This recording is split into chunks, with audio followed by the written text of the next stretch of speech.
सतगुरु बंदी छोड़ कबीर साहिब की जय। ध्यान मूल गुरु रूप है, पूजा मूल गुरु पान, मंत्र मूल गुरु वचन, मोक्ष मूल सतभाव। सब धरती कागज करूं, लेखन सब बन राय, सात समुद्र की मसी करूं, गुरु गुण लिखा न जान। मंगलमय मंगल करम, मंगल रूप कबीर, ध्यान धरत नासत सकल, कर्म जनित होगी। बोलिए सतगुरु बंदीश्वर कबीर साहिब की जय। प्रातः स्मरणीय परम पुरुष परमात्मा सतगुरु कबीर साहब एवं इस पावन धरा पर उपस्थित रुद्र मंगलमय संत समाज, धर्म स्नेही बंधुओं, श्रद्धा मूर्ति माता, आज का यह परम सौभाग्य का दिन है कि प्रति वर्षों की बात की इस वर्ष भी हम सबको यह शुभ अवसर मिला है। हमारे परम पूजनीय भंडारी साहब जी के स्मृति में एवं साध्वी हंसा दास साहब जी के भी स्मृति में यह कार्यक्रम का आयोजन किया गया।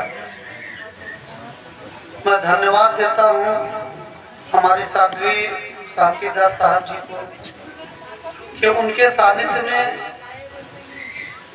ये कार्यक्रम संपन्न हो रहा है और उनकी प्रेरणा से भक्तों की सेवा का ये फल स्वरूप है। आज हम लोग इस कार्यक्रम का आयोजन करते हैं। बड़े धैर्य पूर्वक आप लोगों ने संत महापुरुषों के वाणी वचन को आप लोगों ने श्रवण किया। इसके लिए आप सबको खूब हृदय से धन्यवाद एवं आभार आप सभी का। हम सभी रामचरण भंडारी साहब जी के महिमा सभी संतों के मुख से उनकी महिमा हम लोगों ने सुना और संत अपने लिए जीवन जीते ही, संत हमेशा परमार्थ के मार्ग पर ही चलते हैं। मैं अपने हृदय के आराध्य जो सतगुरु कबीर साहब के पावन कमल चरणों का आशीष लेकर अब हम सत्संग में प्रवेश करेंगे। बोलिए सतगुरुदेव की जय। अब सर्वप्रथम हमारे परम पूजनीय हमारे श्री दयालदास साहब जी के परम शिष्यों में हमारे भंडारी साहब जी उनके परम शिष्यों में रहे। आज उनकी कृपा रही है कि जो उनकी रहनी गानी श्री दयालदास साहब जी की थी और भंडारी साहब जी ने अपने जीवन में उसे धारण किया। ऐसा गुरुजन बताते थे कि श्री दयालदास साहब जी का जीवन इतना कड़क है, कोई भी अगर मर्यादा के खिलाफ जाता था तो तुरंत उसे डांटते थे। लेकिन सतगुरु कबीर साहब की एक वाणी है कि कीट न जाने भृंग के वह कर ले आप समान। जब पहाड़ मटके को बनाता है तो अंदर से बड़ा प्रेम देता है, लेकिन बाहर से उसे धक्का देता है, चोट पहुंचाता है। ठीक इसी प्रकार हमारे परम पूजनीय श्री दयालदास साहब जी थे, जो कि साधना की ऊंचाइयों को पहुंचे हुए महापुरुष थे। उनके परम शिष्यों में हमारे रामचरण भंडारी साहब जी थे और उनकी महिमा आज इस महाराष्ट्र की पावन धरती पर उनका आगमन हुआ था। और अपने आचार्य गुरुओं को भी नमन करते हैं कि ऐसे शिष्यों का उन्होंने उदय किया, जिसके रूप में शिवदयाल दास साहब जी इस महाराष्ट्र के पावन धरती पर अपने चरण रखे और ऐसे दिव्य जो है कि महापुरुषों को उन्होंने जन्म दिया, जिसकी आज हम लोग महिमा गा रहे हैं, रामचरण भंडारी साहब। तो एक छोटी सी कहानी हम आप लोगों के बीच में रखना चाहते हैं। एक कथा, एक गुरु शिष्य का एक छोटी सी कहानी है। उस कहानी के माध्यम से हम लोग समझें कि संत के जीवन क्या होता है, संत अपना जीवन कैसे जीते और संत गुरु अपने गुरु के ज्ञान का विस्तार कैसे करते हैं। एक मैं कथा पढ़ रहा था, कहानी पढ़ रहा था कि एक गुरु थे, उनके दो परम शिष्य। दो परम शिष्यों में गुरु भ्रमण के लिए निकले और आश्रम में, कुटिया में अपने शिष्यों को उन्होंने परीक्षा हेतु उन्होंने अपने झोली से 2 चना निकाली। ये कहानी आप लोग सुने भी होंगे। 2 चना निकाला और दोनों शिष्यों को एक एक चना दे दिया। बोले कि मैं कुछ साल के बाद मैं जब वापस आऊंगा भ्रमण से, ये मेरा चना मुझे वापस चाहिए। और सभी उनके जो दोनों शिष्य में एक शिष्य ने उस चने को गठरी बांध करके और अपने झोली में रख लिया। और दूसरा शिष्य जो था, उन्होंने वो सोचा कि अगर इस चने को मैं काफी समय तक रखूंगा, पता नहीं गुरुजी कब आवे भ्रमण से, साल 2 साल 4 साल 5 साल की बात लौट, तो मैं इसको करूं तो क्या करूं। तो गुरु का स्मरण करके, परमात्मा का स्मरण करके उस चने का उन्होंने सदुपयोग किया। एक शिष्य उस चने को क्या किया कि एक जगह आश्रम में उसको जो है कि मिट्टी में गाड़ दिया, मिट्टी में उसको बो दिया और एक चने से एक पेड़ हुआ, तो उसमें से कई चने हुए, बहुत सारे फल हुए। फल फिर उसके बाद दूसरे वर्ष जो है कि उस फल को फिर वो बोए और ठीक ऐसे करते करते कई वर्षों में वो काफी चना एकत्रित कर लिया। और जो दूसरा शिष्य था वो पोटली बांध करके अपने झोली में रखा और 1 वर्ष के बाद सारे उन्हें उसमें कीड़े लग गए, धीरे धीरे उसको उस जो चने को समाप्त कर दिया, खत्म कर दिया। और जब गुरु वापस आए अपने शिष्य से अपनी अमानत मांगे कि मेरा चना लेकर के आओगे, जो मैं तुम्हें अमानत दिया था ये मेरा वापस कर दो। तो जो पहला शिष्य था वो जाकर के वो गठरी लेकर के आया जिसमें चना कपड़े में बांधा हुआ। कपड़े को लेकर के आया, जब खोला तो उसमें से बोले कि खोलो हमारा चना। तो जब देखे तो उसमें कुछ भी नहीं रह गया, सब कीड़े खा गए, खत्म हो गए। तो दूसरे शिष्य को बुलाए तो बोले भाई मेरा चना वापस कर दो। तो जो है कि वो दूसरा शिष्य गुरु जी को प्रणाम किया, बोले कि गुरु जी मैं उस चने को ला नहीं सकता, आपको स्वयं वहां चलना पड़ेगा। बोले क्यों नहीं ला सकते? बोले कि मेरा निवेदन है कि आप स्वयं चल करके अपने चने को आप ले लीजिए। तो जब वो लेकर के झोपड़ी में गया तो पूरा झोपड़ी चने से भरा हुआ। तो गुरुजी ने कहा कि मेरा चना कहाँ है? बोले ये आपका ही चना है गुरुजी। तो बोले कि मैं तो एक दिया था। बोले एक चने से ही ये सारा चना जो है मैंने उत्पन्न किया। तब जो है कि अपना पूरा आशीर्वाद गुरुजी ने अपने उस शिष्य को दिया कि मेरी अमानत को आप इतना विस्तार किए। वैसे ही जो बगिया होती है, तो ये बगिया सतगुरु कबीर साहब, उसके बाद मदन साहब और भी गुरुजनों के द्वारा ये धीरे धीरे विस्तार हुआ।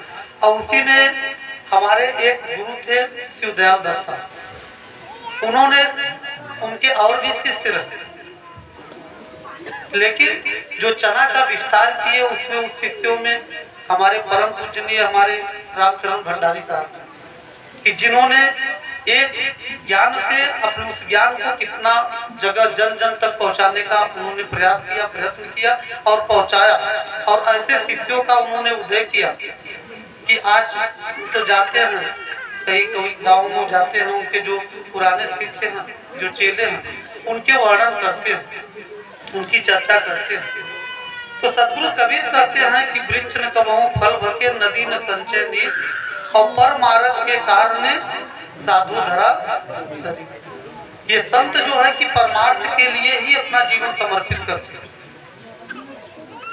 आज कितने क्या हुआ भैया, बच्चे का हाथ टूट गया, बचा करके भैया निकाल, आराम निकल।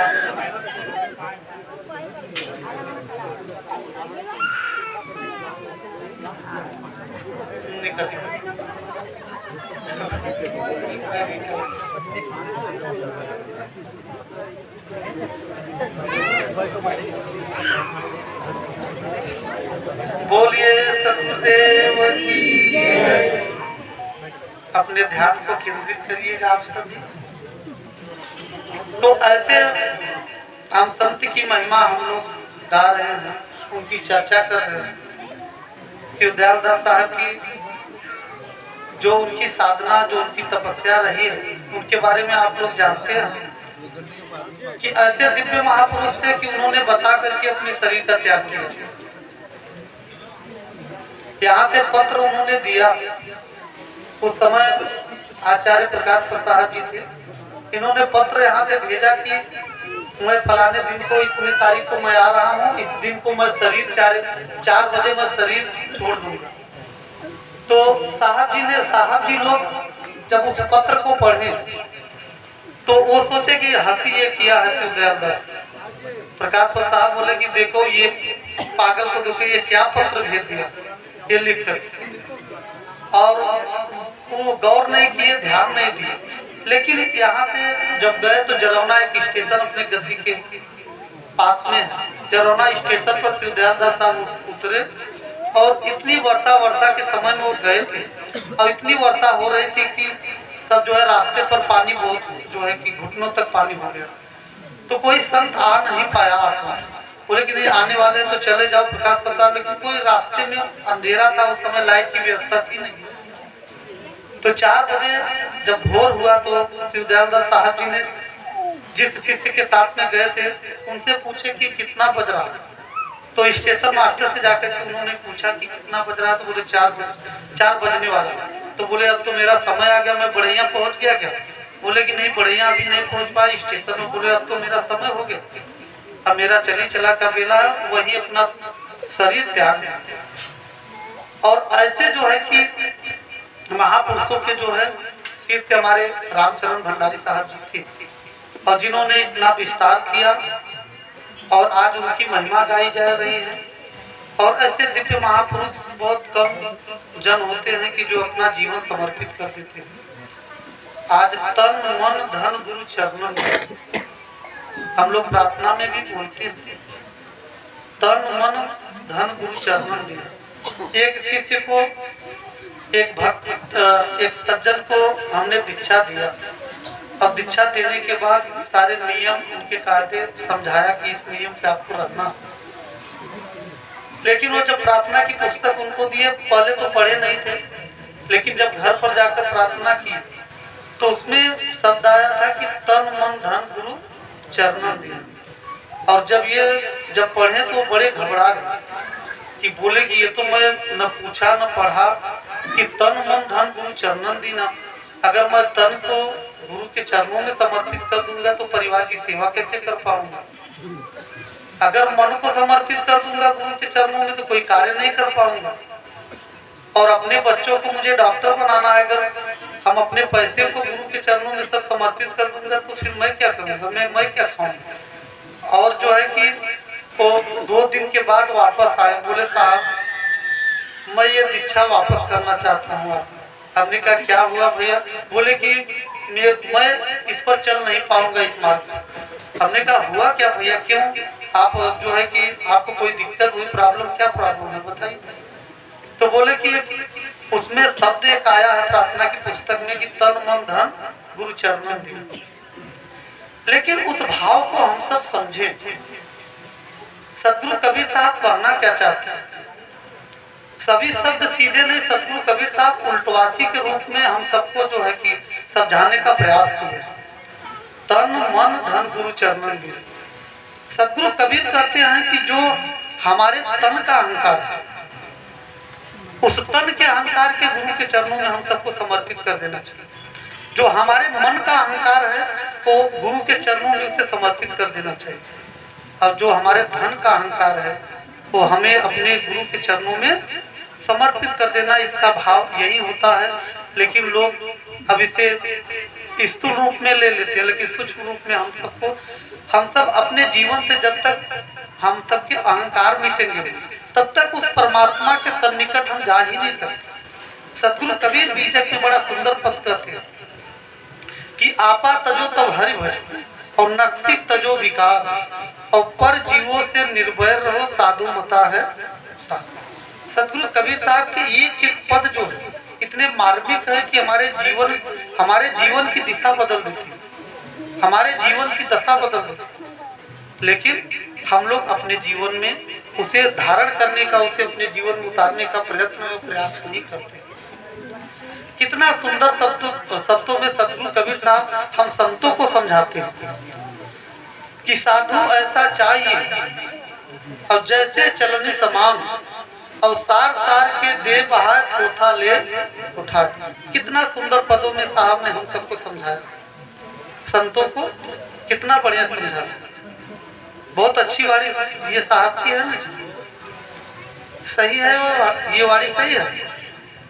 साधु ऐसा चाहिए जैसे चलनी समान और सार सार के दे बहाए चौथा ले उठा। ये कबीर साहब की वाणी बहुत सही है। सदगुरु कबीर कहते हैं आज हम सबको मनोवृत्ति यही है, हम सबकी चिंतन, हम सबका सोच यही है कि हम जो है कि धोखा को ले लेते हैं, बुरी बातों को हम अपने जीवन में धारण कर लेते हैं, लेकिन अच्छी बातों को हम जो है कि फेंक देते। जैसे चलनी होता है, आटा हम जब चालते हैं तो जो आटा होता है नीचे गिरा देता है, लेकिन उसके जो है तोता है उसको उठा लेता है। लेकिन साधु को कैसा चाहिए? साधु ऐसा चाहिए जैसा स्वभाव, सूप की तरह होना चाहिए कि सार सार के गहरे थोथा दे थोड़ा। हम सबको साधु बनने की जरूरत है। अभी हमारे संत जी जन आप सबको बता रहे थे कि ये भेद जो है एक समाज की मर्यादा, ये भेद एक संत का भेद है कि वस्त्र पहन करके हम लोग एक भेद बना लेते हैं, समाज की एक मर्यादा है। लेकिन जब तक हम अंतःकरण से, जब तक हम संत नहीं बनेंगे, अंतःकरण से जब तक हम लोग साधुता नहीं धारण करेंगे, तब तक ये भेद पहनने का कोई मतलब नहीं रहता। इसलिए चाहे संत हो चाहे भक्त हो, सबको संत बनने की जरूरत है। सदगुरु कबीर हम सबको, सदगुरु कबीर से किसी सज्जन ने पूछा कि संसार में प्राणी पदार्थों में सुख है, शांति है क्या? जो संसार में हम रुपया, मकान, दुकान, परिवार, हम लोग जो भी प्राणी पदार्थों का उपयोग कर रहे हैं, क्या इसमें शांति है? क्या यह सुख है? और इस संसार में हम लोग भूले हुए, हमेशा अज्ञान दशा में हम लोग जीवन जी रहे हैं। सदगुरु कबीर साहब कहते हैं कि संसार का जो सुख आप सुख मान करके बैठे हो, ये भ्रम है, धोखा, ये सच्चा सुख नहीं है। सदगुरु कबीर साहब कहते हैं कि झूठे सुख के सुख मानत है मनमोर और जगत चबैना काल का कुछ मुख में कुछ। सदगुरु कबीर कहते हैं कि जो सुख को हम अपना सुख मान करके बैठे हैं एक संसार के प्राणी पदार्थों, सदगुरु कबीर कहते हैं ये झूठा सुख। एक ही साखी सदगुरु कबीर साहब का जीवन का सार है। अगर एक ही साखी हम लोग अपने जीवन में उतार ले तो हम सबका जीवन धन्य हो जाए। लेकिन हम लोग एक काम से सुनते हैं, दूसरे काम से उसे निकाल देते हैं। बस ये मानकर बैठते हैं कि हम लोग कबीरपंथी हैं। हम सबको ये जीवन में अहंकार बना रहता है कि हम लोग कबीरपंथी हैं, सबसे बड़ा ज्ञान हमारा है, सबसे उच्च ज्ञान हमारा है। लेकिन कबीर साहब के एक वाणियों को हम अपने जीवन में जगह नहीं देते। और यही कारण है कि हर भक्त अशांत रहते हैं। हर भक्त के घरों में कलेश का वातावरण, अशांति का वातावरण बना ही रहता है। हजारों लोग अपना दुख और दुखड़ा लेकर के आते हैं, और विशेष करके हमारी माताएं बहनें ज्यादा लेकर के आती हैं, क्योंकि उनके जीवन में ज्यादा अज्ञानता होती है, भ्रम ज्यादा होता है। क्योंकि जहाँ परिवार में आस पड़ोस में बैठती है माताएं बहनें, तो चर्चा किस चीज का करती है? वही भौतिक सुख सुविधाओं कि मेरे बच्चों की नौकरी कैसे बने, मेरी मकान कैसे बन जाए, मेरे घर में गाड़ियां कैसे हो जाए, मेरे घर में लक्ष्मी कैसे आ जाए। बस इसी पर विशेष हम लोग चिंतन करते हैं। इस प्राणी पदार्थों का चिंतन करने की जरूरत ही आपकी नहीं, बस आपको सुमिरन करने की जरूरत है। जो भी आप चिंतन कर रहे हैं वो सहज में आपको प्राप्त हो जाएगा। लेकिन केवल एक परमात्मा, ये संसार को बनाने वाला, इस संसार को संचालित करने वाला एक परमात्मा, परमात्मा के चरणों को अगर पकड़ लेंगे, परमात्मा को अगर हम याद करेंगे, परमात्मा का सुमिरन करेंगे, तो सारे प्राणी पदार्थ आपके चरणों में रहेंगे। सहजे सब विधि पाइए जो मन जोगी। तो जोगी का मतलब त्याग की भावना, जिसके अंदर त्याग की भावना हो जाए, जिसके अंदर समर्पण की भावना हो जाए, तो जिसके अंदर उपकार और दया की भावना हो जाए, वही जोगी है। तो सदगुरु कबीर कहते हैं कि जगत चबैना काल का, कुछ मुख में कुछ नहीं। हम लोग चबैना किसके हैं? काल का, ये निरंजन के हम लोग चबैना। लेकिन हम लोग इस पर चिंतन करते हैं कि एक दिन मैं भी मर जाऊंगा, हम भी काल के जो है मुख में चले जाएंगे। दूसरे का देखते हैं, लेकिन इस पर कभी हम लोग अमल नहीं करते, चिंतन नहीं करते। एक दिन कोई जरूरत हमें होता है, अगर हमारे घर में रुपया नहीं है तो उस पर विशेष हम लोग चिंतन करते हैं, कहाँ से ले, किससे ले, किससे उधार ले ले, या कैसे कमाएं, या पति जी से कैसे कहें। ये सारी चीजें जो है कि हम लोग इस पर विशेष चिंतन करते हैं। लेकिन जो हमारे जीवन का सार है, जो हमारे जीवन का सत्य है, मृत्यु, उसको हम कभी उस पर चिंतन नहीं करते, उस पर अमल नहीं करते। इसलिए सदगुरु कबीर कहते हैं कि अगर साधना में परिपक्वता लाना है तो हम लोग हमेशा स्मरण मरने का करें। एक बार सुबह में तो मरने का स्मरण कर ही ले कि मेरी एक दिन मृत्यु हो। अगर मृत्यु का अगर हम लोग चिंतन कर रहे हैं, याद कर रहे हैं, तो हमारे अंदर जो है कि वैराग की भावना हो। तो इसलिए हमारा आप सबसे यही आग्रह निवेदन है कि आप लोगों को एक सच्चे भक्त बनने की जरूरत है। आज हम लोग भंडारी साहब जी की चर्चा करते हैं, लेकिन उनके जीवन का जो सार था, उनके जीवन की जो रहनी करनी थी, उसे हम अपने जीवन में क्या उतार पाए हैं क्या? ये आप अपने जीवन में झांक करके देखिए। कहें कबीर सोई जन मेरा, जो घर की रात निवेद, जो अपने घर का झगड़ा मिटा ले, वही सच्चा शिष्य सदगुरु कबीर का है। सदगुरु कबीर पंक्ति वही है जो सदगुरु कबीर के जीवन को, जो उनके चरित्र को, उनके आदर्शों को, उनके रहनी करनी को, उनके वाणी वचन पर चलने का जो जिसमें सामर्थ्य है, वही सच्चा शिष्य। तो हम सबको ऐसा सामर्थ्य बनाना कि सदगुरु कबीर साहब के पक्के एक सच्चे शिष्य बन करके, एक सूरवीर बन करके हम लोगों को रण में उतरना चाहिए। जो साधना का रण है वो भी बहुत, वहाँ यहाँ तो एक रिवॉल्वर चला देंगे मृत्यु हो जाती है ना। सेना आप लोग जो है लड़ाई में जाते हैं, धनुष बाण चला देते हैं। पहले आप लोग देखते थे लड़ाइयों में जब धनुष बाण चला देते थे, अगर तीर लग जाता था लोग मर जाते थे। लेकिन वहाँ एक दिन का युद्ध होता था, 2 दिन 4 दिन 5 दिन में जो है कि कोई पराजित हो जाता था, किसी का विजय हो जाता था। लेकिन हम सबका निरंतर रोज पल पल की युद्ध चल रहा है। निरंतर हम लोग, हमारे दुश्मन निरंतर जो है कि धनुष बाण लेकर के खड़े। हम लोगों को सावधान होने की जरूरत है। अब बचपन में बड़ा सुंदर शरीर के जो पिताजी थे, हम लोग बचपन में जब 4-5 साल की अवस्था रहती थी, तो हम लोग जब उनके पास में रहते थे, भोर में 3 बजे वो उठ जाते थे। और बड़ा सुंदर एक भजन, ये आज जब वो भजन हम सुनते हैं, हमारे धनी साहब जी जब भोर में गाते हैं, तो बड़ा सुंदर पद लगता है। और आपके जीवन में आपके रोम खड़े हो जाते, हमारे तो रोम खड़े हो जाते हैं वैराग्यपन उठता है। तो सदगुरु कबीर साहब का एक ऐसे भजन के माध्यम से ताकि ग्रंथ के माध्यम से हम लोगों के जीवन में बहुत कुछ सीख देते हैं। सदगुरु कबीर साहब का बड़ा सुंदर पद है, आप लोग भी जानते हैं उसे। हम लोगों को हमेशा भोर में गुनगुनाना ही चाहिए। प्रभाती का भजन है ये कि मोरी सूरती सुहागिन जागो रे मोरी सूरती सुहागिन जागो रे मोरी सूरती सुहागिन। सदगुरु कबीर कहते हैं कि हे मेरी सूरती, सुरती मतलब हमारी चेतना, हमारा ध्यान।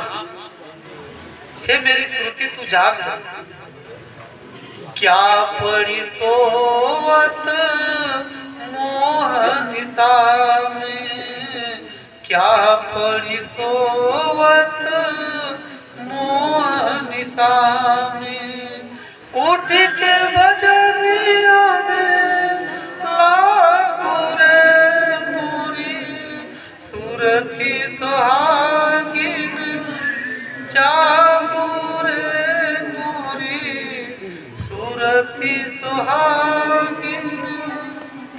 ये ब्रह्म मुहूर्त लोग कहते हैं। हम तो कहते हैं कि ये ब्रह्म मुहूर्त कब का समय बताया गया है, 3 से 6 बजे। लेकिन जब हम लोग सदगुरु के ध्यान में बैठ जाए तभी ब्रह्म मुहूर्त हो जाता है।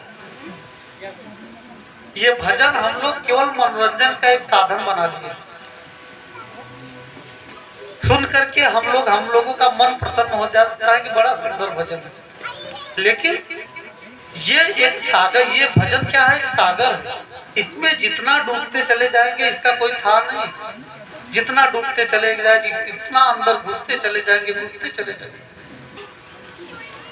तो इसलिए हम सबको इस पर विशेष गहन चिंतन करना चाहिए कि मोरी सूरती सुहागिन जाग रे, क्या पड़ी सोवत मोह निशा में, उठ के भजनिया में लागो। हम सबको सदगुरु कबीर हर भजन में कहें कबीर सुनो भाई साधना। हम लोगों को साधना के प्रति हमेशा प्रेरित करते हैं सदगुरु कबीर। और आचार्य गति बढ़िया का जो सिद्धांत रहा है, मूल सिद्धांत, वो साधना का ही पथ रहा। आज पीठ पर आप लोग जाते हैं, देखते हैं, अगर साधना में अपने गुरुजन ध्यान न दिए होते तो आज वहां भी मार्बल बिछ गए होते। कोई एक मिट्टी आप लोगों के पैर में नहीं लगती। गेट के अंदर प्रवेश करते तभी से मार्बल पर ही आपका पैर पड़ता। लेकिन गुरुजनों ने हमेशा साधना के लिए प्रेरित किया।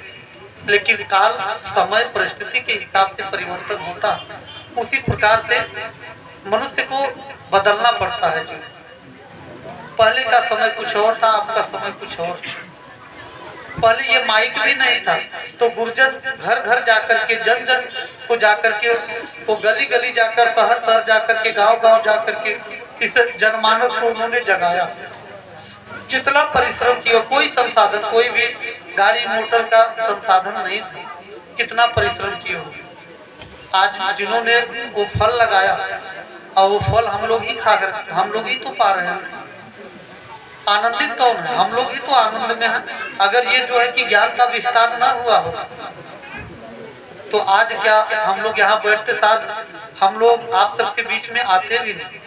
लेकिन ऐसे महापुरुषों को, अपने आचार्य गुरुओं को, सबको मैं बार बार कोट वंदन करता हूँ, प्रणाम करता हूँ कि उन्होंने अपने जीवन का जो, संत दूसरे के लिए जीते ही है, संत अपने लिए कभी नहीं जीते, परमार्थ के लिए अपना जीवन को समर्पित करते हैं। और इसलिए आप सब बड़े सौभाग्यशाली थे कि ऐसे सदगुरु मदन साहब का जो ज्ञान है, जो दिव्य ज्ञान है, जो सदगुरु कबीर साहब से उन्होंने दिव्य ज्ञान प्राप्त किया। कोई आडंबर नहीं, कोई पाखंड नहीं, कोई अंधविश्वास नहीं। सदगुरु मदन साहब का उन्होंने स्पष्ट कहा कि ना कहीं आना, ना कहीं जाना, और रूप में रूप समाना। देखिए, आप अगर परम शांति आपको मिलेगा, आप सोते समय 10 मिनट 15 मिनट साधना में बैठिए, ध्यान योग में बैठिए, तो देखिए आपके जीवन की सारी समस्याएं, जो मानसिक परेशानी है, जो शारीरिक परेशानी है, जो आध्यात्मिक परेशानियां आती है, वो सब मिट जाएगी। लेकिन ध्यान में आप उतर करके तो देखो। लेकिन ये मन जो इतना दुरा गए अपना जो है कि इस मन को हम दुश्मन बना दे, हमेशा मन को कोसते रहते हैं। ये मन हमारा साथ कैसे दे, हमेशा दिन रात मन को गालियां देते रहते। लेकिन साहब कबीर कहते हैं कि ये मन जोगी, ये मन भोगी, ये मन देवी देवा, और ये मन उलट भयो बैराग। इस मन के विचारों को बदलना, इस मन के नेचर को बदलना, इस मन के दृष्टि को बदलना। और ये मन अपना ही बच्चा है, दूसरे का बच्चा नहीं है। सदगुरु कबीर साहब कहते हैं कि नी अक्षर से अक्षर भया, अक्षर किया प्रकाश, और अक्षर से मन उठ जा सुनो धनी धर्मदास। और अपना बेटा बिगड़ गया है तो उसे बनाने की जरूरत है, उसे गाली देने की जरूरत नहीं है। अपना बेटा अगर बिगड़ गया है, अपना बच्चा बिगड़ गया, तो कोई माँ बाप उसको क्या करेंगे, उसका तिरस्कार कर देंगे, उसे दिन रात गाली देंगे कि उसे एक मार्गदर्शन देंगे, उसे मोटिवेट करेंगे। तो ये मन हमारा जो है कि इंद्रियों के साथ जो है कि बिगड़ गया है। तो हम आप सबसे यही आग्रह और निवेदन करेंगे, प्रार्थना करेंगे कि आप सब अपने जीवन को धन्य बनाने के लिए सदगुरु कबीर साहब के ध्यान योग में उतरना पड़ेगा। जो सूरत शब्द, जो ज्ञान हम सबको संत गुरुओं से मिला, सूरत शब्द का जो ज्ञान, आज एक सज्जन आए तो उन्होंने कहा कि साहब जी उनको कहीं से सतनाम का सुमिरन मिला था। तो चर्चा होने लगी, हमने कहा सार शब्द क्या, और उनके साथ में एक दूसरे अपने कबीर पंथ में अलग अलग विचारधारा है, तो अलग अलग विचारधारा के दो लोग आए। उन्होंने कहा कि सार शब्द है क्या? उन्होंने कहा सार शब्द निर्णय का नाम, एक निर्णय का नाम सार शब्द को माना जाता है, और कोई सार शब्द सतनाम को ही मानता है। तो हमने कहा कि ये सतनाम का मतलब, तो बोले कि जो हम सुमिरन करते हैं, जो गुरुजन ने हमें सुमिरन दिया है, सार शब्द का सुमिरन हम जाप करते हैं, यही सुमिरन, यही सार शब्द है। तो सदगुरु कबीर साहब कहते हैं कि नहीं, 52 अक्षर जीव धारा, आदि अक्षर जिह्वा करना। ये 52 अक्षर, ये सार शब्द जो है कि ये जिह्वा का विषय है ही नहीं। ये सतनाम, ये कोई सुमिरन, सतनाम जो है कि जाप का विषय नहीं है, ये साधना का विषय, ये सुमिरन का विषय है। ये अडोल है, अबोल है, ये अकह है, ये अनामी है। ये नाम नहीं है कि कोई ये जाप करके ये इसी को सार शब्द बता करके लोग जो है कि हमेशा सार शब्द सतनाम सतनाम सतनाम सतनाम, उससे हम मोटिवेट हो सकते हैं, बहुत अच्छी बात है, जाप करना चाहिए। लेकिन अगर उसी को, अगर मुक्ति का, अगर हम जो है कि जाप को ही मुक्ति का मार्ग मान लेंगे, मुक्ति का ज्ञान मान लेंगे, तो ये गलत है, ये झूठ है। सदगुरु कबीर साहब कहते हैं कि 3 गुणों की भक्ति में डूब मुआ संसार, और कहें कबीर निज नाम बिन कैसे उतरो पार। ये सारे जितने भी हम ये शब्द हम लोग बोल रहे हैं, इससे मनुष्य जो है मोटिवेट हो सकता है। ये 3 गुणों के अंतर्गत आता है। आज कबीर शब्द ही ले लीजिए, कबीर शब्द क्या है? ये 3 गुणों के अंतर्गत आता है। उत्पत्ति होना, पालन होना, प्रलय होना, ये 3 गुणों के अंतर्गत आता है। क क्या हुआ? उत्पत्ति हुआ। बी क्या हुआ? स्पेस बना, पालन हुआ, और कबीर समाप्त हो गया। इसलिए सदगुरु कबीर से किसी सज्जन ने दीक्षा लेकर के और जय सदगुरु कबीर साहब, जय सदगुरु कबीर साहब, उनका जाप करना शुरू किया। तो सदगुरु कबीर साहब उसे डांटते हैं, फटकारते हैं कि कबीर कबीर क्या कहे, और शोधो सकल शरीर, और 10 इंद्रियां बस में करो, आपे बनो कबीर। कबीर क्या है? निर्विकार अवस्था। कबीर क्या है? शांत स्वरूप निर्मल आत्मा की अवस्था। कबीर क्या? परमात्मा अवस्था। अगर अपने इंद्रियों पर आप विजय प्राप्त कर लेंगे, उसके बाद क्या रह जाएगा? उसके बाद आप स्वयं रह जाएंगे। 10 इंद्रियों को जो बस में करेगा वही साधना की ऊंचाइयों तक पहुंच सकता है।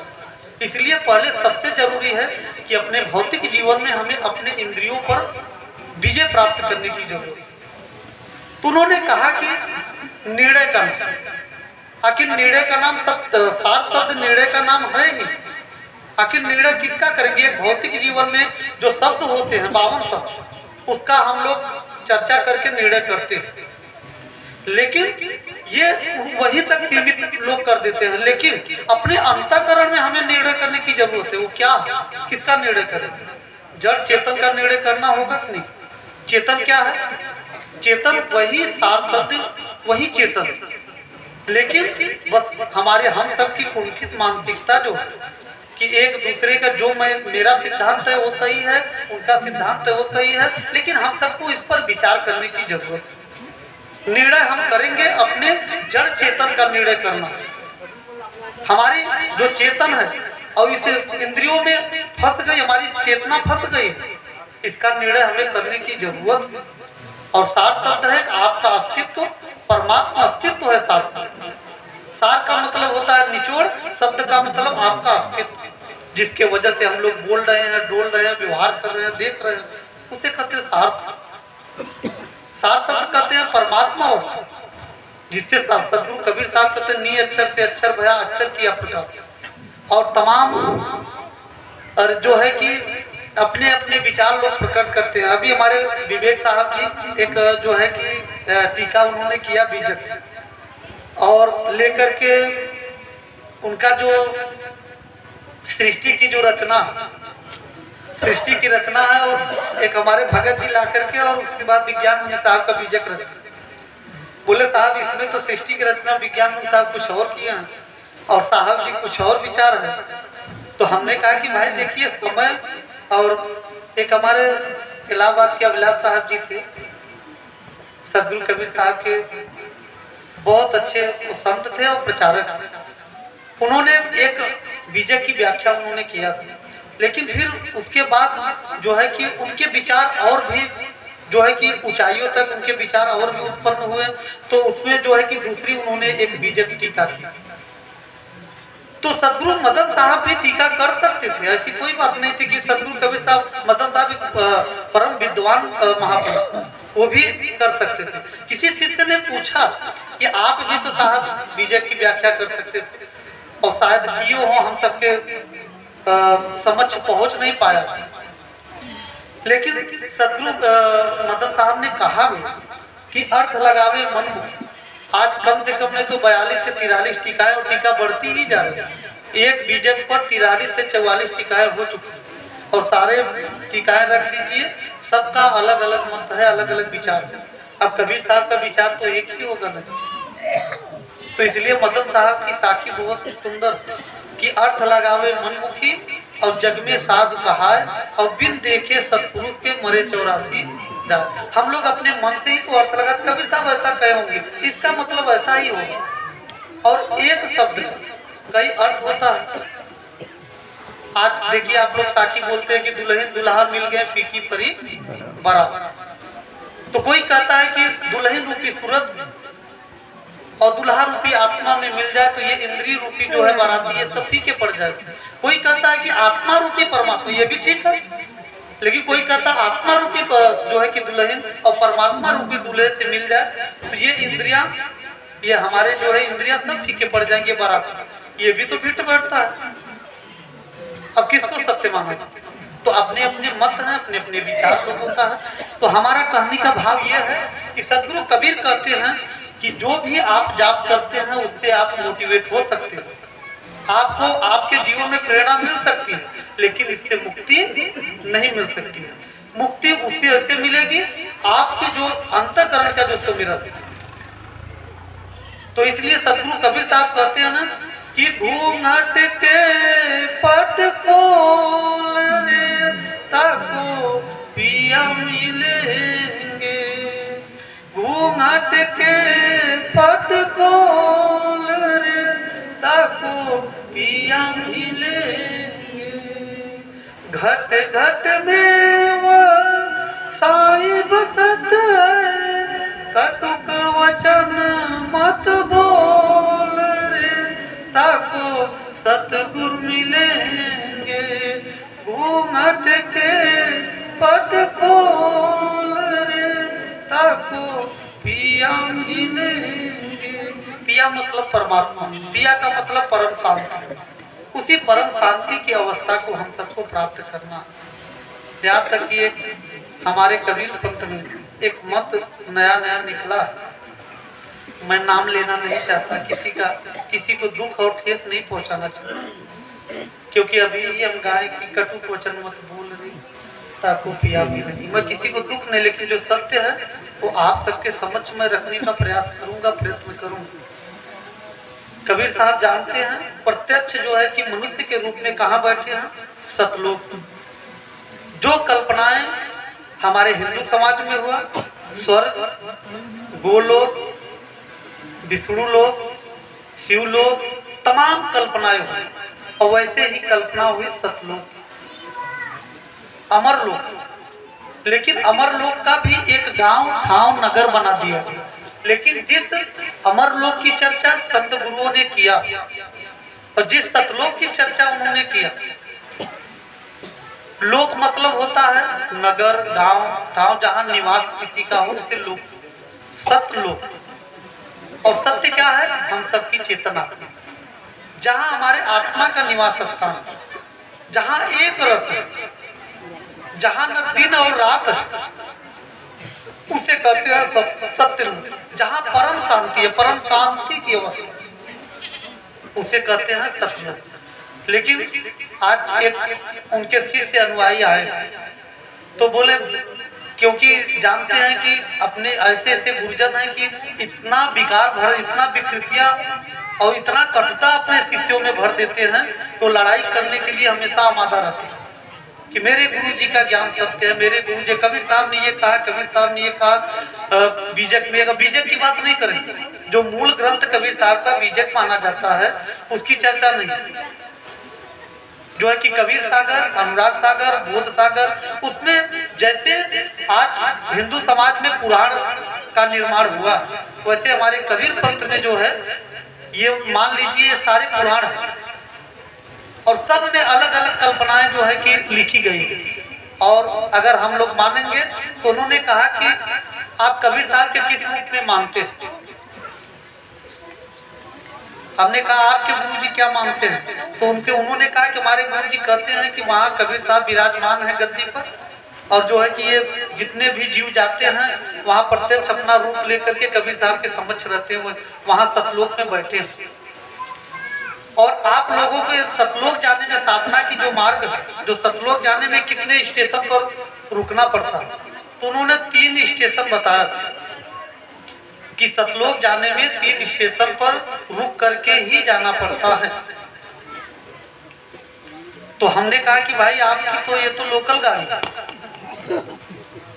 और हमारे जो मदद साहब का जो ज्ञान है वो सुपर फास्ट दुरंतो एक्सप्रेस है, कहीं रुकती नहीं, जल्दी सीधा जहां से जिस स्टेशन से चलती है, जहां मंजिल है वहीं जाकर के रुकती है।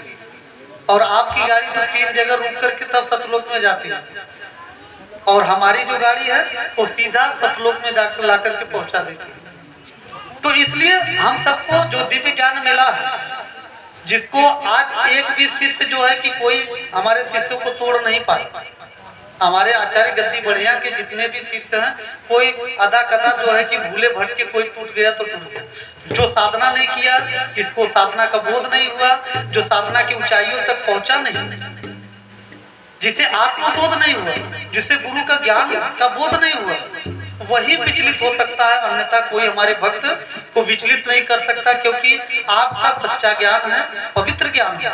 और हम तो कहते हैं कि भाई आप साधना में उतरो, अगर तुम्हें बोध न हो तो ये हमारी, हम सबके भक्ति में मत लगे रहो, जाकर के दूसरे गुरु अपना ढूंढ।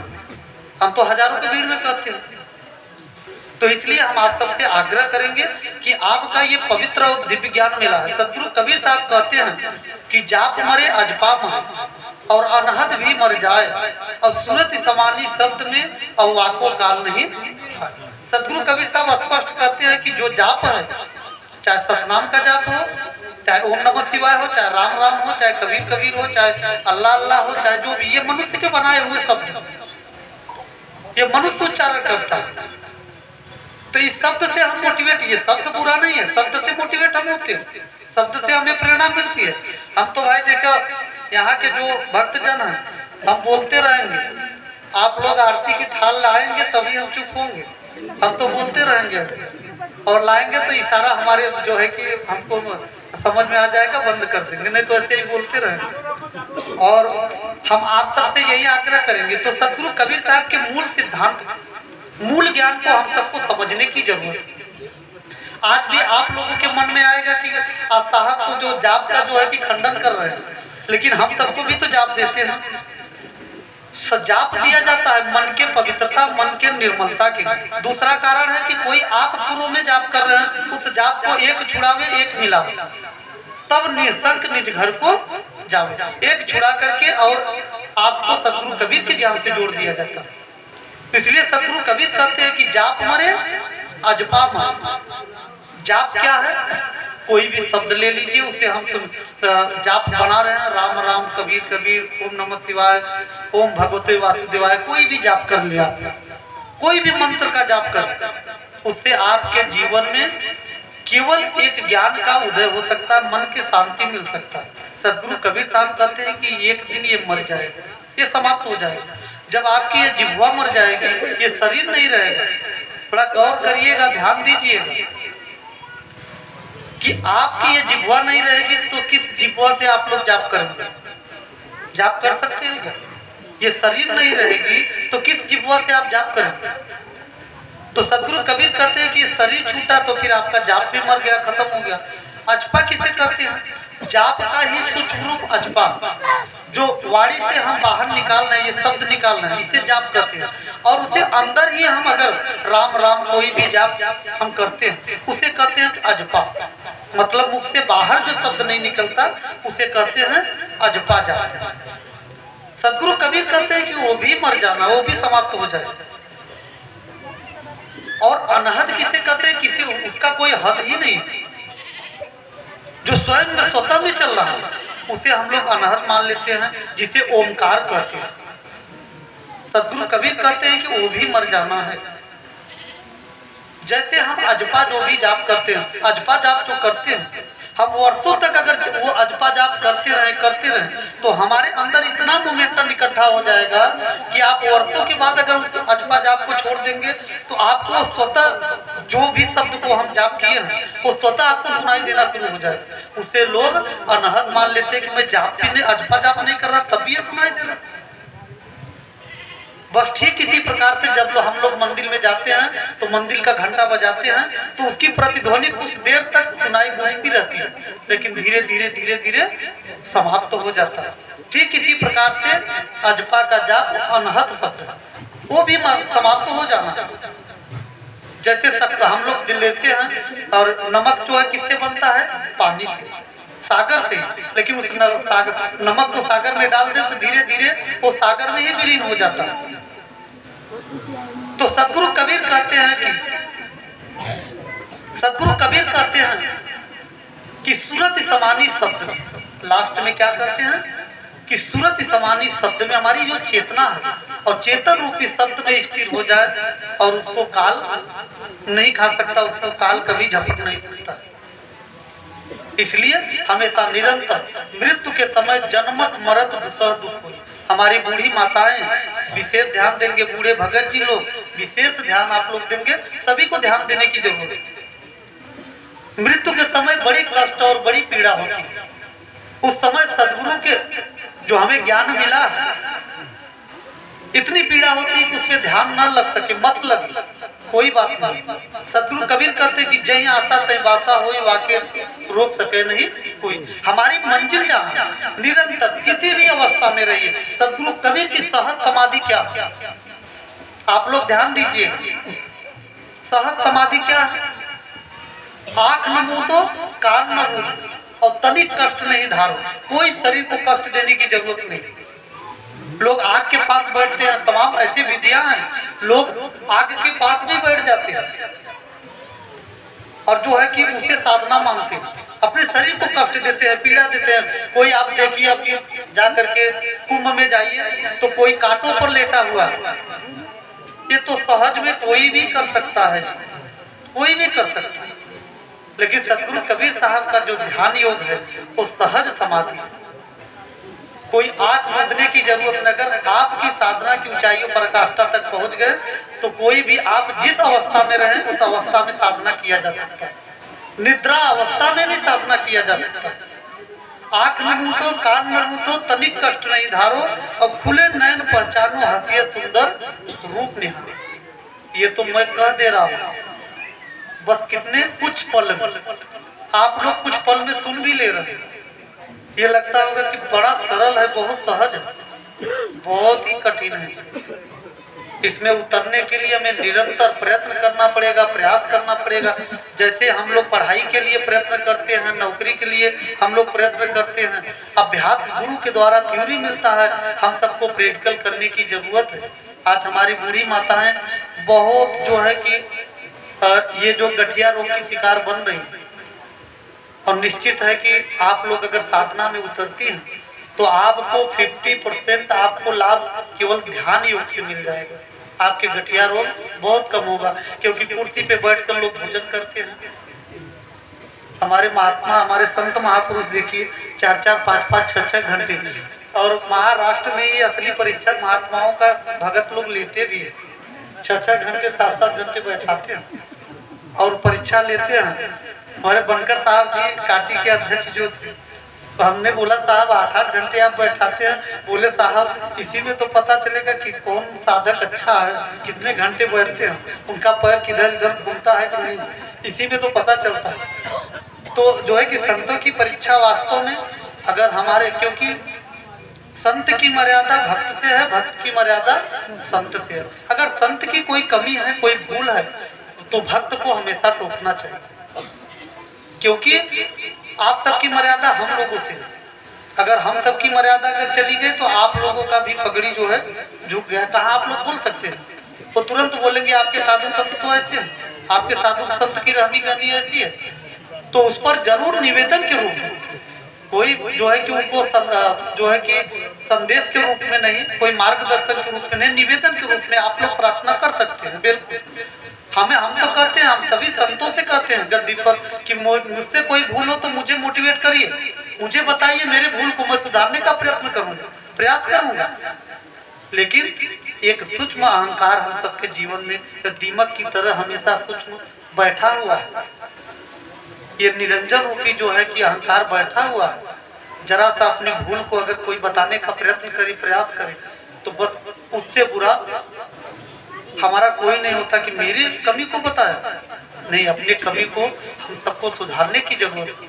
हम लोग निर्मल और पवित्र बनने की जरूरत है, जो सदगुरु कबीर साहब का मूल संदेश था, मूल मार्ग था। इसलिए हम सब माताओं बहनों से यही कहेंगे, लास्ट समय जन्मत, हम चर्चा क्या कर रहे थे, जन्मत मरत दुसर दुख, लेकिन सदगुरु कबीर कहते जय आशा तय बासा होई, वाके रोक सके नहीं कोई। अगर मृत्यु के समय सभी को आभास हो जाता है, घंटे 2 घंटे 4 घंटे पहले सबको आभास हो जाता है कि अब मेरी शरीर नहीं रही, और उस समय ये मत कहिए कि बहू को बुला दीजिए, बेटे को बुला दीजिए, नाती को बुला दीजिए, पति जी को बुला दीजिए, मैं उनसे भेंट कर लूं। नहीं, अगर परिवार के लिए आपकी परिवार की कामना रहेगी तो 84 में भी परिवार मिलते हैं, पशु पक्षियों को भी परिवार मिलते हैं, उनके भी बच्चे हैं, उनके भी परिवार हैं, तो फिर उसी 84 में जाना पड़ेगा। अब वही चूके हुए देखिए बंदे हैं। आज जो है कि एक मनुष्य जो है कि फुटपाथ पर सो रहा है, उसे एक वक्त की रोटी खाने को नहीं मिल रही है, लेकिन एक कुत्ता जो है कि रोज अमेरिका जा रहा है, दूसरे दिन अमेरिका से जो है कि अपने सेठ के साथ आ रहा है।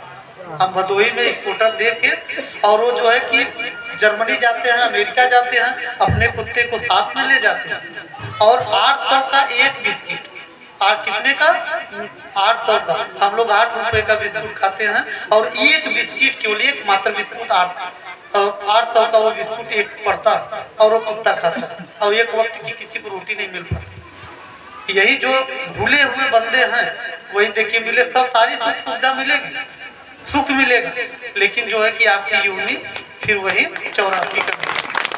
तो इसलिए उस समय सदगुरु का केवल स्मरण होना चाहिए। नहीं ध्यान लग सकता है आपके मूल केंद्र पर, मत ध्यान लग। उस समय सदगुरु का निवास कहाँ है, सतलोक, जिसे परम शांति की अवस्था हम कहते हैं, कि रस गगन गुफा में अजर है। उस गगन गुफा में जहाँ शांत अवस्था, जहाँ दिन है न रात है, एक रस खोड़स रवि प्रकाश, वहाँ प्रकाश ही प्रकाश है, वहाँ रात होता ही नहीं, वहाँ परम शांति ही शांति, अशांति वहाँ है ही नहीं। शांति अशांति संसार में है, लेकिन वहाँ परम शांति है, जहाँ लेस मात्र अशांति का समावेश नहीं है, दुख का समावेश नहीं है। उस निज घर, अपना निज घर, अपने उस निज घर को हमें प्राप्त करने की जरूरत है।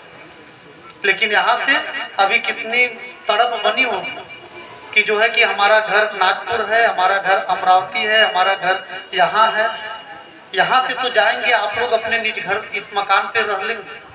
लेकिन सदगुरु कबीर कहते हैं जब ये अपना ये शरीर रूपी मकान छूटेगा तब आप कहाँ जाए? क्या कभी इस पर चिंतन करते हैं कि हमारा निज घर कहाँ है? तो इसलिए जहाँ से आयो अमर वही दिसवा, ब्राह्मण नहीं, क्षत्रिय नहीं, शूद्र न वयस्वा। वहाँ कोई न जात है, न पात है, न कोई धर्म है, न कोई मजहब। वहाँ केवल एक शांत स्वरूप, एक निर्मल, एक पवित्र आत्मा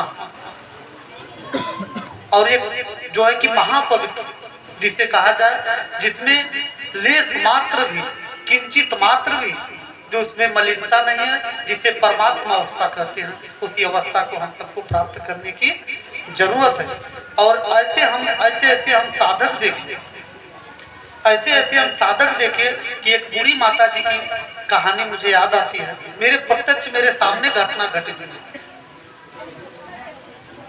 और जो है कि हमेशा वो गुनगुनाती रहती है भजन, सदगुरु कबीर साहब का भजन हमेशा गुनगुनाती रहती थी कि मोर पिया मोरे संग रहत हमेशा। वो हमेशा माताओं बहनों को प्रेरित करती रहती है कि तुम्हारा पति, तुम्हारा परमेश्वर, तुम्हारा ईश्वर तो तुम्हारे इस बनाए हुए इस जो है कि मंदिर में रहते हैं, लेकिन मेरा परमात्मा, मेरा पिया, मेरा जो ईश्वर है वो मेरे पास में है, कहीं दूर नहीं है।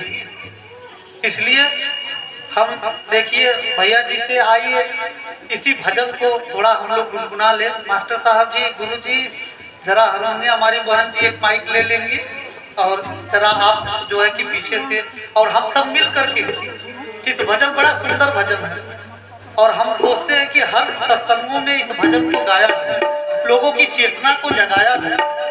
और हम सबको सदगुरु कबीर कहते हैं कि जिस परमात्मा को तू मथुरा, द्वारिका, काशी, जगन्नाथ और मक्का, मदीना खोज रहे हो, वो परमात्मा, वो पिया हम सबके घर में, हम सबके पास में है, कहीं बाहर नहीं है। हम तो ऐसे गाते रहेंगे, बजाते, बोलते रहेंगे और जब तक आरती नहीं लग जाए। बोलिए सदगुरुदेव की। और हम तो हमेशा से आप लोगों से ही बहुत प्रेरणा हम लिए, महाराष्ट्र के भक्तों से, महाराष्ट्र के ये जागृत भक्तों से, ये प्रेममय भक्तों से मैं आप लोगों से बहुत सीख लिया। ऐसा नहीं कि आप लोगों से मुझे सीख नहीं, बहुत सीख मिला। और सेवा का जो सीख मिला है तो आप लोगों से ही सीख मिला। जो समर्पण का भाव अगर सीख मिला है तो आप सभी भक्तजनों से ही सीख मिला। और हम लोग, आप लोग जाते थे तो हम भी स्टूडेंट लाइफ में हम लोग भी कार्यक्रम में आते थे। आप लोगों का सेवा देख करके उससे भी मैं मोटिवेट हुआ, बहुत प्रेरणा मिली। तो आइए हम सभी मिल करके बोलिए सदगुरुदेव। जो तिल माही तेल है, जगमग माही आग, तेरा साईं तुझ में है, जाग सके तो जाग। तेरा साईं तुझ में है, जो फूलन में वार, और कस्तूरी का मृग जो फिर ढूंढेगा। वो परमात्मा जैसे फूलों में वो सुगंध के रूप में जैसे सुगंध है, ठीक इसी प्रकार से हम सबके ये शरीर रूपी फूल में वो परमात्मा रूपी सुगंध हम सबके जीवन में विराजमान। और कस्तूरी का मृग जो, और फिर ढूंढे घास। ऐसे हम लोग सदगुरु कबीर ऐसे सद्गुरु, ऐसे दिव्य पुरुष को हम लोग प्राप्त किए हैं। उनके मार्ग के हम लोग अनुयायी हैं। हम लोग बड़े सौभाग्यशाली, भले ही हमारी संख्या कम हो, लेकिन ऐसे दिव्य ज्ञान, ऐसे सद्गुरु कबीर साहब के ज्ञान को हमेशा धूमिल करने का ही तो प्रयास किया गया है। चाहे हिंदू समाज के हमारे गुरुआ लोग हों, चाहे मुसलमान समाज के हमारे गुरुआ लोग हों, सब लोग सद्गुरु कबीर साहब की वाणियों को हमेशा दबाने का प्रयास किया, प्रयत्न किया। लेकिन सद्गुरु कबीर साहब का ज्ञान एक सूरज के जो है कि प्रकाश के समान है, और ये सब तो ये गुरुआ लोग बादल के समान है। कितने देर तक सूरज के जो है कि ऊर्जा को जो है कि ढक पाएंगे? कितने देर तक ढक पाएंगे? थोड़ी देर, घंटे, 2 घंटे, 1 दिन, 2 दिन के बाद वो जो है कि सूरज का प्रकाश इस संसार में पड़ेगा ही। इसी प्रकार से सद्गुरु कबीर के ज्ञान को प्रचारित प्रसारित नहीं किया गया। लेकिन यहाँ हमारे देश में एक आया रिसर्चर फाहियान, जब फाहियान हमारे देश में आया तो उन्होंने देखा एक सद्गुरु कबीर की वाणी उनको मिली, साखी कुछ संतों के द्वारा मिला। तो आज सभी संतों को प्रणाम करना चाहिए, जो हमारे कबीर पंथ के जो संत हैं, जिन्होंने कबीर साहब के ज्ञान को सजो करके, संवार करके और सजा करके हम तक पहुंचाया है, सबको प्रणाम करना चाहिए। लेकिन जो भूले भटके हमारे कबीर पंथ के जो अनुयायी हैं, जो मार्गी हैं, उनको भी प्रेरणा देनी चाहिए। इसलिए फाहियान जब अपने देश में आया तो सबसे पहले जर्मनी में को ले जाकर के सद्गुरु कबीर साहब के पोएम को लिखा और इंग्लिश में, और जब वहाँ प्रचार प्रसार होना शुरू हुआ तो हमारे देश के जो और भी महापुरुष विद्वान जो रिसर्चर थे, जब वहाँ गए तो वहाँ देखे कि संत कबीर, एक भारतवर्ष के संत कबीर, उनकी इतनी दिव्य वाणी थी, उनकी इतनी दिव्य, वहाँ प्रचार प्रसार जब जो है कि पत्रिका के माध्यम से सब जन जन तक पहुंचना शुरू हुआ तो लोगों ने सोचा, यहाँ के लोग सोचे, विद्वान लोग, कि कबीर जो है कि भारत में रह करके और वहाँ भारत का जो उनका नाम जो है कि नहीं हो रहा है, उन पर कोई जो है कि चर्चा नहीं हो रहा है, तो जो है कि वहाँ से लोग देख करके तो यहाँ आए। तब सद्गुरु कबीर साहब को उनको मजबूरी में जो है कि हिंदी साहित्य में उनको जगह देना पड़ा। आज हमारे अगर विदेश के रिसर्चर न आए होते, और भी 1-2 महापुरुष थे जिन्होंने कबीर साहब की वाणी को जो है को लिख करके यहाँ से लेकर के गए और उन्होंने रिसर्च किया।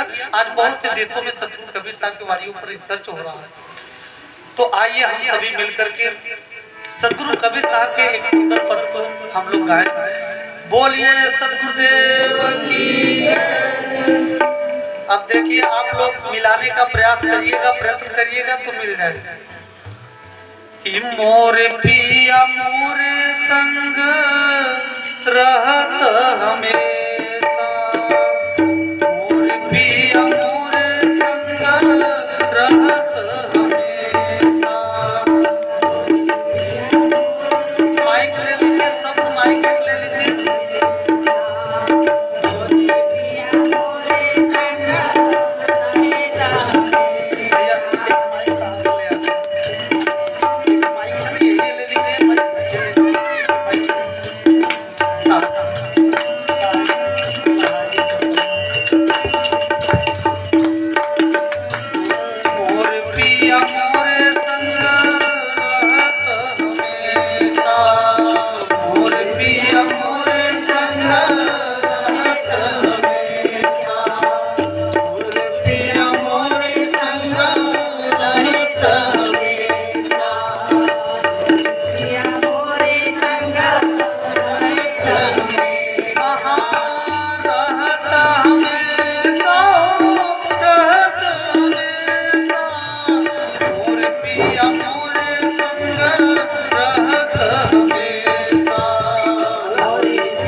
पर हमारा नहीं बजवा, हम वैसे ही गाएंगे, आप लोग वैसे ही गा करके पीछे से हम लोग मिल करके गा, क्योंकि अब यहाँ का ढोलक का तो ध्वनि है और हमारा अलग है।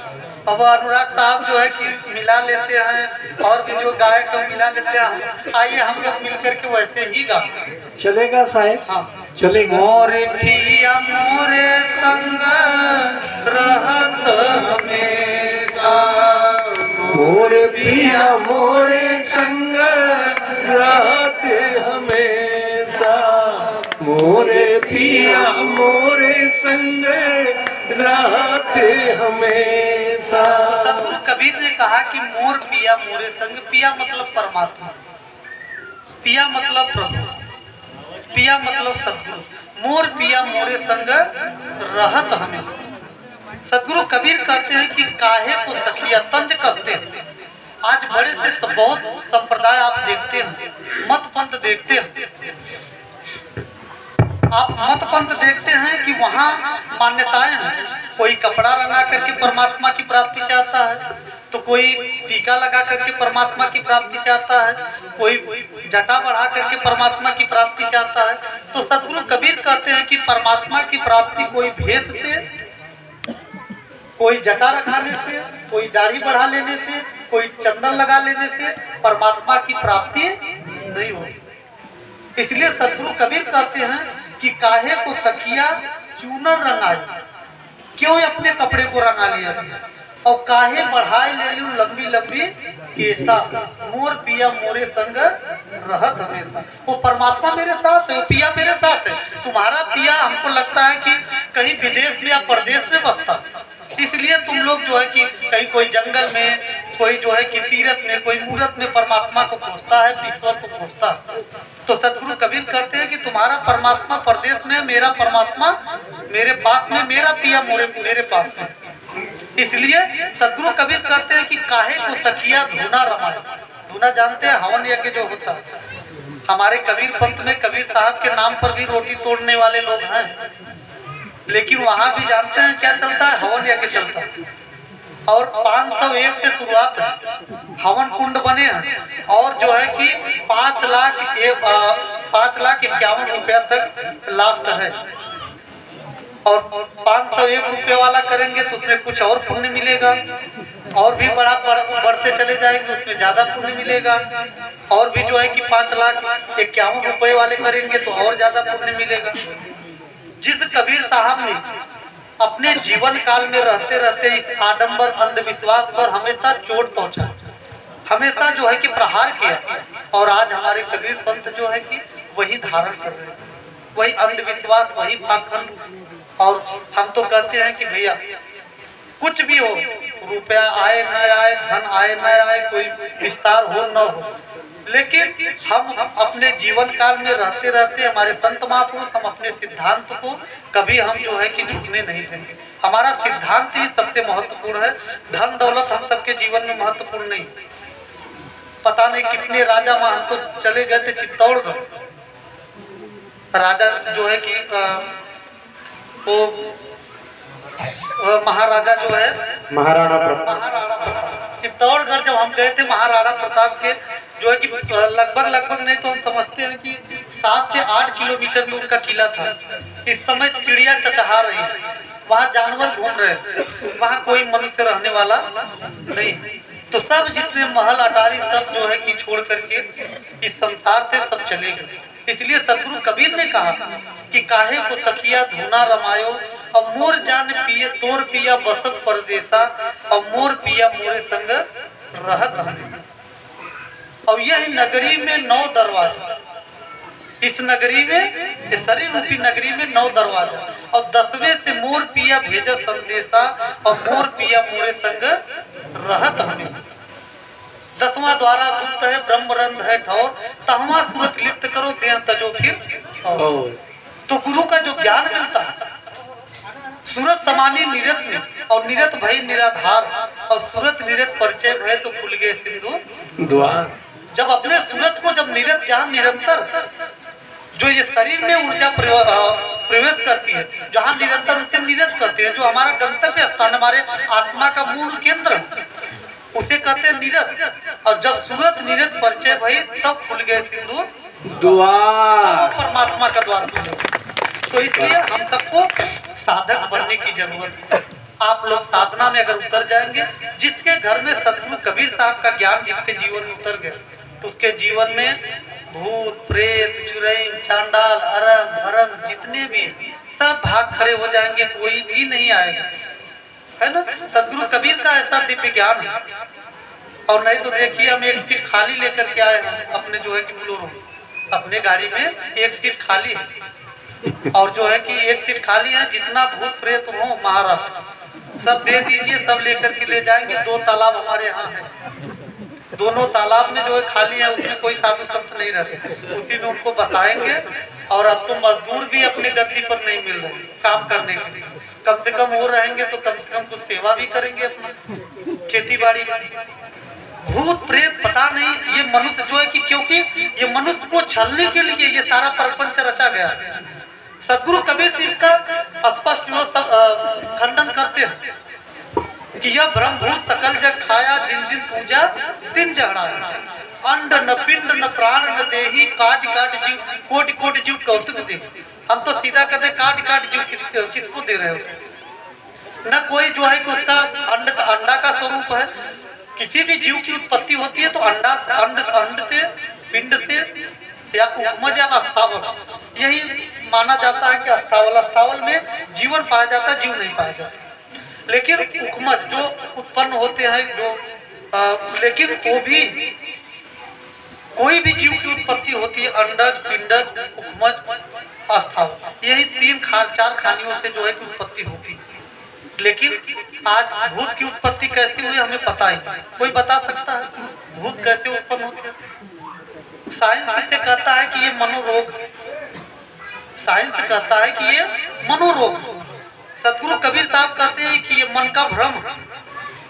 अगर मन का भ्रम हम बना लेते हैं तो हम तो कहते हैं कि एक भूत जो है कि परिवर्तन किया जा सकता है, ये एक शरीर से दूसरे शरीर में परिवर्तन किया जा सकता है। तो हम कहते हैं कि जितने भूत प्रेत हो भाई हमारे ऊपर परिवर्तन करा दीजिए, मैं किसी को शिकायत करने नहीं जाऊंगा, करा दीजिए।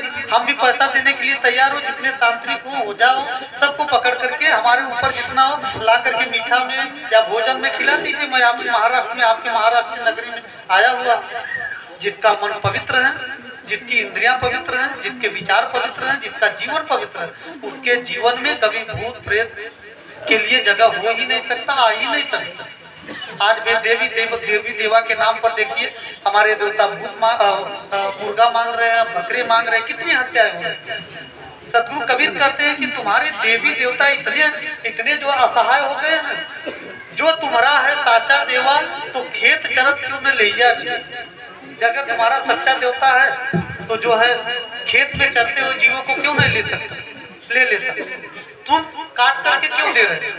इसलिए अब देखिए अब इशारा ही काफी है, अब आरती आ गया मतलब इशारा ही काफी है।